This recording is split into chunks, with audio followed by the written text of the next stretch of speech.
That's nice.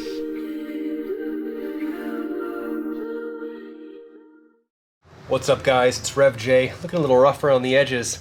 And that's because despite only about a month ago getting the shot, got myself a case of the situation. So, gonna be at home for a couple weeks and figured it'd be a good time to catch you guys up on what's been going on with the truck. Now, one of my pet peeves when we originally built this thing was that the layout of the exhaust hung pretty much below the frame most of the way back, including below both cross members, which meant, well, every time you went over a pretty big speed bump or in and out of a tight driveway, there was a chance you could bottom out. Now, I had wanted to fix that problem for a pretty long time, but for such an apparently small issue, there was quite a lot to do to go ahead and fix it. The first thing we had to do was swap out the trans cross member for the dirty dingo unit, giving us 3.5 inches or so of extra clearance, meaning that whole exhaust could be rebuilt up and inward from where it was, tucking inside the frame rail. So we popped the old exhaust off, chopped it up for parts, and we could start rebuilding a new exhaust, taking advantage of that clearance that dirty dingo trans cross member gave us.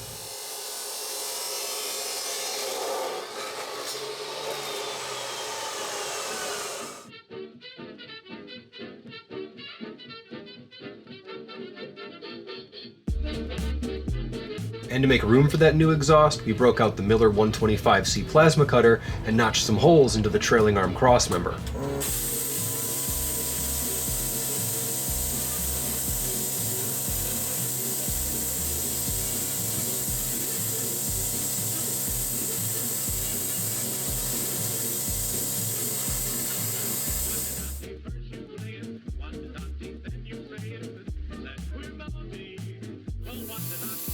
And after carefully marking our locations, we could move on and do the same thing to both sides of the frame.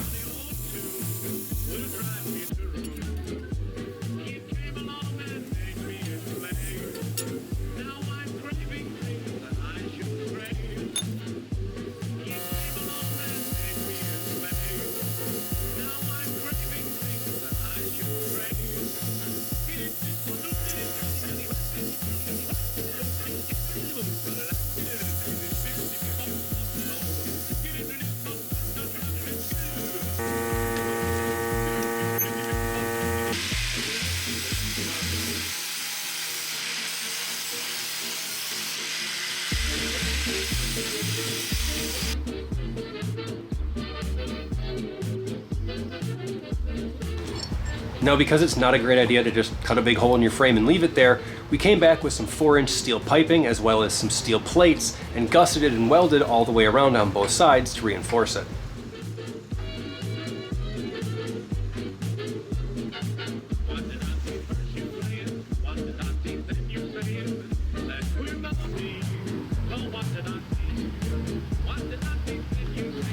And since the exhaust was out and everything was out of the way, we figured why not come back and redo every hardline that we didn't touch during the disc brake swap. Now this is every hardline on the car: brakes, fuel, power steering, etc.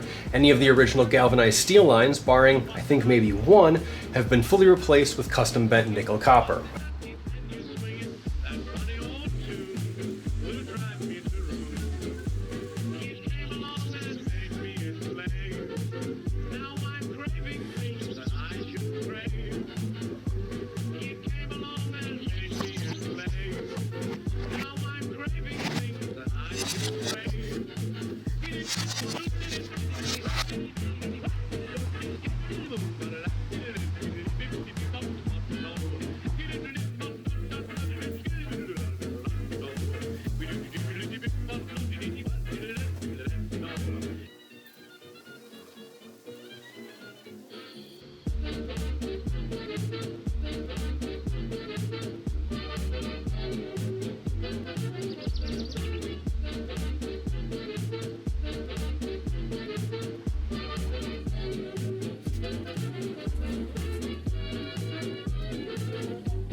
And with all that stuff taken care of, we could go ahead and put the new exhaust in, get the new H-pipe and crossover all put together, go ahead and get the mufflers hung through the pass-throughs and create the brackets that hang them onto the bed. And the last part would of course be to do the turnouts and the dumps that go through the bed, but I didn't want to address that until we could have the bed remounted in all one color, which catches you guys up to speed on these projects and also tells you what the next video is going to be. That's right, if you follow me on social media, you've probably already seen it. We finally got around to painting the bed and the back half of the truck. It's all one color now. It's back to blue for the first time in I think 5 or 6 years. Won't show you guys that yet. Go ahead and check back because the video will drop very, very shortly. It's already filmed. It's just got to be edited.